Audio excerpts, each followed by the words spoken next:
Hi friends, na peru Moli, meer chustunnaru MK Tech in Telugu. Friends, ee roju ee video lo general ga LG G8X and alage nenu regular ga shoot chese Realme X2 camera video quality ఎలా ఉందనేది మనం compare చేసి చూసుకుందాం అన్నమాట. So ఇక్కడ మీరు చూసినట్లయితే left side మనకి LG G8X యొక్క వీడియో వస్తుంది, అలాగే రైట్ సైడ్ మనకి Realme X2 యొక్క వీడియో ప్లే అవుతుంది అనమాట. సో ఈ రెండు కూడాను మనకి ఏది వీడియో క్లారిటీ బాగుంది, అలాగే ఈ రెండు ప్రైస్ మనం కంపేర్ చేసుకున్నట్లయితే ఇది ఒకటి 18,000కి మనకి అవైలబుల్ ఉంటుంది, అలాగే ఇంకొకటి వచ్చేసి ఆఫర్స్లో అయితే మనకి 20,000కి వచ్చింది, నార్మల్గా అయితే 55,000కి ఉంటుంది అనమాట. సో ఫ్లాగ్షిప్ కెమెరా అలాగే నార్మల్ మిడ్ రేంజ్ కెమెరా ఈ రెండింటికి కూడాను కంపారిజన్ అనేది మీరే తెలుసుకోవచ్చు. సో ఈ రెండు వీడియోస్లో ఏ వీడియో బాగుంది అనేది మీరు కింద కామెంట్ సెక్షన్లో కామెంట్ చేయండి. సో ఈరోజు వీడియో టాపిక్లోకి వెళ్ళిపోతే జనరల్గా LG G8Xలో కొన్ని హిడెన్ ఫీచర్స్ అనేవి ఉంటాయి అనమాట. సో డ్యూయల్ స్క్రీన్ వాడేటప్పుడు మనకి ఫీచర్స్ ఎలా ఉంటాయి, ఆప్షన్స్ ఏంటి, అలాగే గేమింగ్లో ఎటువంటి ఆప్షన్స్ ఉన్నాయి, గేమింగ్ ప్యాడ్ గురించి, అండ్ అలాగే బ్యాటరీ డ్రైన్ టెస్ట్ అనమాట. అంటే బ్యాటరీ జనరల్గా తొందరగా అయిపోతుందని చెప్పేసి చాలామంది కంప్లైంట్స్ అయితే ఉన్నాయి. సో అది తొందరగా అవుతుందా లేదా అనేది ఈ వీడియోలో మనం తెలుసుకుందాం.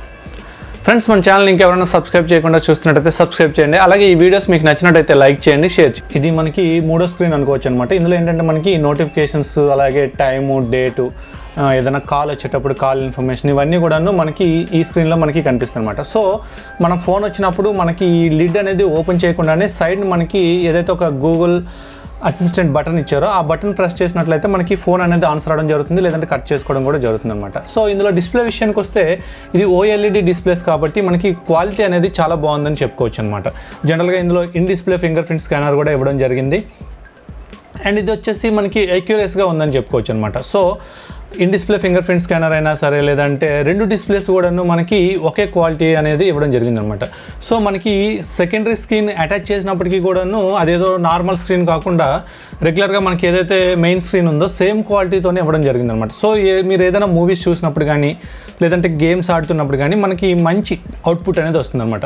సో ఇందులో ఇంకొక మంచి విషయం ఏంటంటే ఒక స్క్రీన్ నుంచి ఇంకో స్క్రీన్కి స్వైపింగ్ ఎట్లా అంటే స్వైపింగ్ గెస్చర్ అని చెప్పుకోవచ్చు. మీకు జనరల్గా ఒక స్క్రీన్ మీరు మెయిన్ స్క్రీన్లో ఉన్న కంటెంట్ని సెకండరీ స్క్రీన్లో కావాలనుకున్నట్లయితే మీరు జస్ట్ 3 ఫింగర్స్ని పట్టుకొని పక్కకి స్వైప్ చేసినట్లయితే మీకు మెయిన్ స్క్రీన్లో ఉన్నది పక్కకి వెళ్ళిపోతుంది అనమాట. సో ఇది ఒక మంచి విషయం అని చెప్పుకోవచ్చు. మీరు ఏదైనా పని చేస్తున్నప్పుడు సెకండరీగా మీకు ఏదైనా వర్క్ కావాలనుకునేటప్పుడు ఇలా మీరు స్వైప్ చేసి చేసుకోవచ్చు అనమాట. సో ఇందులో ఇంకోటి ఏంటంటే మీకు ఈ నోట్స్ అనేది మీరు జనరల్గా ఏదైనా బ్రౌజ్ చేస్తున్నా లేదంటే ఏదైనా ఇమేజ్ మీద ఎక్కడైనా సరే మీరు పైనుంచి స్వైప్ చేసి జనరల్గా ఇలాగా బ్రౌజ్ చేసి చేసుకున్నట్లయితే మీకు డైరెక్ట్గా నోట్స్ అనేది రాసుకోవచ్చు అనమాట. ఇక్కడనే అది సేవ్ చేసుకోవచ్చు, గ్యాలరీలో సేవ్ చేసుకోవచ్చు, లేదంటే క్విక్ నోట్స్ అని ఉంటుంది అందులో అయినా సేవ్ చేసుకోవచ్చు అనమాట.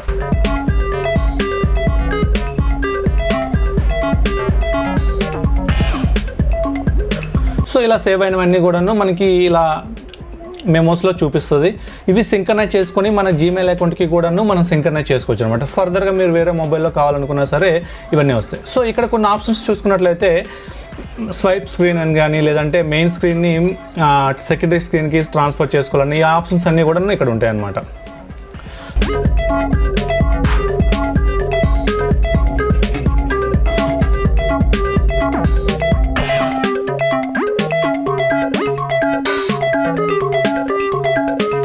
సో ఏదైనా వీడియోస్ చూసినప్పుడు కూడాను వీడియో క్వాలిటీ అనేది మనకి చాలా బాగుందని చెప్పుకోవచ్చు. జనరల్గా ఏదైనా మూవీస్ చూస్తున్నప్పుడు ఒక స్క్రీన్లో మీరు మూవీ చూసుకుంటూ సెకండరీ స్క్రీన్లో మీరు ఏదైనా బ్రౌజ్ చేసుకోవాలనుకున్నా లేదంటే ఏదైనా షాపింగ్ చేసుకోవాల్సి వచ్చినా లేదంటే ఎవరికైనా మెసేజెస్ రిప్లై చేయాలనుకున్నా సో వాట్ ఎవర్ ఇట్ ఏదైనా సరే మీరు సెకండరీగా ఏదైనా పని చేసుకోవచ్చు అనమాట. సో మీరు ఇది ఎలా వర్క్ అవుతుందంటే జనరల్గా అది ఒక సపరేట్ మొబైల్, ఇది ఒక సపరేట్ మొబైల్, రెండు ప్రాసెసింగ్లు వేరే వేరేగా జరుగుతాయి అనమాట. సో అట్లాంటప్పుడు మీకు ఏంటంటే ప్రాసెసర్ ఒకటైనప్పటికీ కూడాను ప్రాసెసింగ్స్ అనేవి డివైడ్ అయ్యి జరగడం వల్ల ఏమవుతుందంటే మీరు రెండు కూడాను ఎట్ ఏ టైం చేసుకోవడానికి వీలు ఉంటుంది.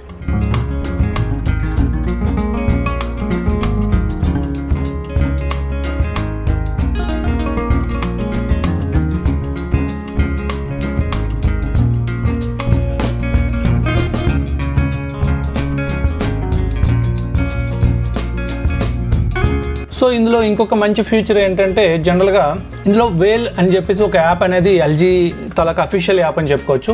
ఇది ఏంటంటే మనకి ఇందులో ఓపెన్ చేసి మనం బ్రౌజర్ అనమాట. ఇది ఈ బ్రౌజర్లో మనం సెర్చ్ చేస్తున్నప్పుడు ఫర్ ఎగ్జాంపుల్ ఏదైనా మనం సెర్చ్ చేస్తున్నప్పుడు అందులోనే మనకి వేరే ట్యాబ్ ఓపెన్ చేయకుండానే మనకి ఏదైనా వేరే ఇన్ఫర్మేషన్ కావాలనుకున్నట్లయితే ఏదైతే లింక్ ఉంటుందో ఆ లింక్ మీద మనం డబుల్ క్లిక్ చేసినట్లయితే ఆ టోటల్ ఓపెన్ అవ్వాల్సిన పేజ్ వచ్చేసి మనకి సైడ్ స్క్రీన్లో ఓపెన్ అవుతుందన్నమాట.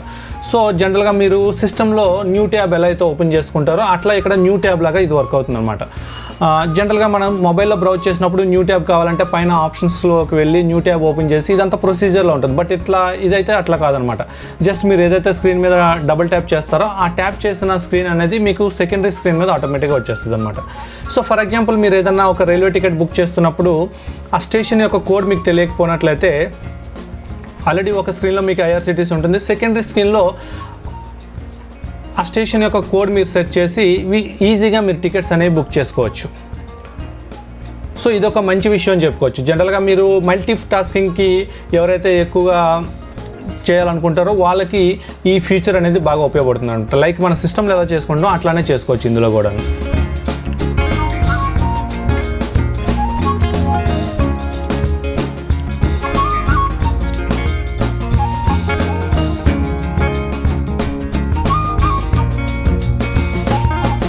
సో నెక్స్ట్ మెయిన్గా చెప్పుకోవాల్సింది ఏంటంటే గేమ్స్ విషయానికి వస్తే ఇందులో కొన్ని ప్రీలోడెడ్ గేమ్స్ అనేది ఇవ్వడం జరిగిందనమాట. సో ఆ గేమ్స్ అనేవి మనకి ఫుల్ గేమ్స్ కాదు, అదేంటంటే మనకి జస్ట్ వాళ్ళు యాప్ మాత్రం ఇచ్చారు, దాన్ని మనం ప్లే చేయాలనుకుంటే కంపల్సరీగా అప్డేట్ చేసుకోవాలన్నమాట. సో ఈ గేమ్ అయితే నాకు 2 GB వరకు పడింది. 2 GB గేమ్ స్టోరేజ్ అనేది ఉంటుంది. సో ఇది నెట్లోంచి డౌన్లోడ్ అయ్యి అప్డేట్ అయినాక మనకి ఇలా ఓపెన్ అవుతుంది అనమాట. సో దీని తర్వాత కిందన మనకి గేమ్ ప్యాడ్స్ అనేవి ఉంటాయి అన్నమాట ఇందులో. సో మెయిన్ అడ్వాంటేజ్ ఇదనమాట. సో ఒక స్క్రీన్లో మీరు గేమ్ ఆడుతున్నప్పుడు కిందన ఉన్న స్క్రీన్లో మనకి గేమ్ ప్యాడ్ అనేది వస్తుంది అనమాట. సో మనకి ఏంటంటే ఫుల్ స్క్రీన్ గేమింగ్ అనేది ఇందులో వస్తుంది అనమాట. సో జనరల్గా నాకైతే గేమ్స్ పెద్దగా ఆడడం రాదు, బట్ ఇందులో జస్ట్ మీకు తెలియడం కోసమని ఇది జస్ట్ ట్రై చేసా. బట్ ఎక్స్పీరియన్స్ అయితే మాత్రం చాలా బాగుందనే చెప్పుకోవచ్చు. ఇందులో ఏంటంటే స్టీరింగ్ వీల్స్ కానీ లేదంటే టోటల్ అంతాను మీరు మెయిన్ స్క్రీన్ని టచ్ చేయకుండానే కింద నుంచి ఒక గేమింగ్ కంట్రోలర్స్ ఉంటాయి కదా, సో వాటిలానే మీరు చూసి ఆడుకోవచ్చు అనమాట. సో లైక్ ఈ గేమింగ్ ప్యాడ్స్ యూజ్ చేసి లేదన్నా పబ్జీ కానీ లేదంటే ఫ్రీ ఫైర్ కానీ ఇట్లా ఏ గేమ్స్ అయినా సరే ఇందులో చూసి ఆడుకోవచ్చు అనమాట. సో గేమింగ్ ఎక్స్పీరియన్స్ అయితే మాత్రం నెక్స్ట్ లెవెల్ ఉందని చెప్పుకోవచ్చు. ఎందుకంటే ఇది ప్రాసెసర్ కూడాను ఫ్లాగ్షిప్ ప్రాసెసర్ వస్తుంది కాబట్టి ఎక్కడ కూడా గేమ్స్ ల్యాగ్ అనేది ఉండట్లేదు. అలాగే హై ఎండ్ గేమ్స్ కూడాను మనకి ఈజీగా హ్యాండిల్ చేస్తుంది అనమాట. సో గేమ్ ప్యాడ్ ఉండడం వల్ల మనం ఆడేటప్పుడు కూడాను మనకి సింపుల్గా ఉంటుంది అనమాట, ఏదైనా గేమ్స్ ఆడేటప్పుడు కానీ ఏదైనా సరే.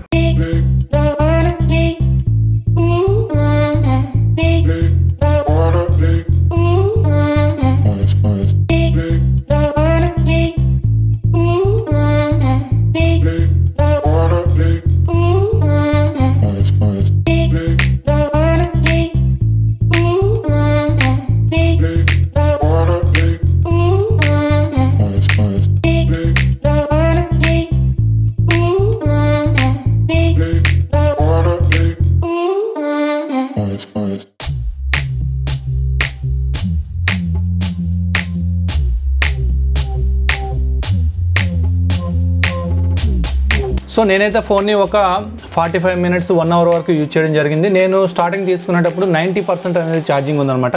ఒక 45 minutes వరకు నేను 2 డ్యూయల్ స్క్రీన్స్ వాడాను, అలాగే గేమ్స్ ఆడాను, అలాగే మూవీస్ కొన్ని క్లిప్స్ చూశాను. సో ఈ రెండు కూడాను స్పాంటేనియస్గా ఒక 45 minutes అలా వరకు నేను యూజ్ చేసినాక నాకు బ్యాటరీ పర్సంటేజ్ అయితే మాత్రం 82%కి రావడం జరిగిందనమాట. సో 45 minutesలో మనకి 8% అనేది మనకి డ్రాప్ అవ్వడం జరిగిందనమాట. సో దీనివల్ల ఏంటంటే మనకి బ్యాటరీ బ్యాకప్ అనేది బాగానే ఉందని చెప్పుకోవచ్చు. ఎందుకంటే 2 స్క్రీన్స్ యూజ్ చేస్తున్నప్పుడు మనకి ఎంత టైం వచ్చిందంటే జనరల్గా కంపెనీ క్లెయిమ్ చేస్తుంది ఏంటంటే 6 hours వరకు మనకి స్క్రీన్ ఆన్ టైం వస్తుందని చెప్పేసి కంపెనీ క్లెయిమ్ చేస్తుంది. సో 6 hours వచ్చిందంటే మాత్రం గ్రేట్ అనే చెప్పుకోవచ్చు. ఎందుకంటే ఇందులో 4000 mAh బ్యాటరీ ఉంది కాబట్టి 6 hours వచ్చిందంటే మాత్రం బాగానే ఉందని చెప్పుకోవచ్చు. అలాగే జనరల్గా ఎవరైనా సరే ఈ ఫోన్ యూజ్ చేసేటప్పుడు స్టార్టింగ్లో కొంతకాలం మాత్రమే నాకు తెలిసి డ్యూయల్ స్క్రీన్ అనేది యూజ్ చేస్తారు, రెగ్యులర్గా యూజ్ చేయరు. ఎప్పుడైనా మూవీస్ చూడాలనుకునేటప్పుడు లేదన్నా ఏదైనా గేమ్స్ ఆడాలనుకునేటప్పుడు మాత్రమే కనెక్ట్ చేసి యూజ్ చేసుకుంటారు. మిగతా టైంలో సింగిల్ స్క్రీన్ యూజ్ చేయడానికి ఎక్కువ ఇష్టపడతారు అనమాట. సో అట్లాంటప్పుడు సింగిల్ స్క్రీన్ యూజ్ చేసేటప్పుడు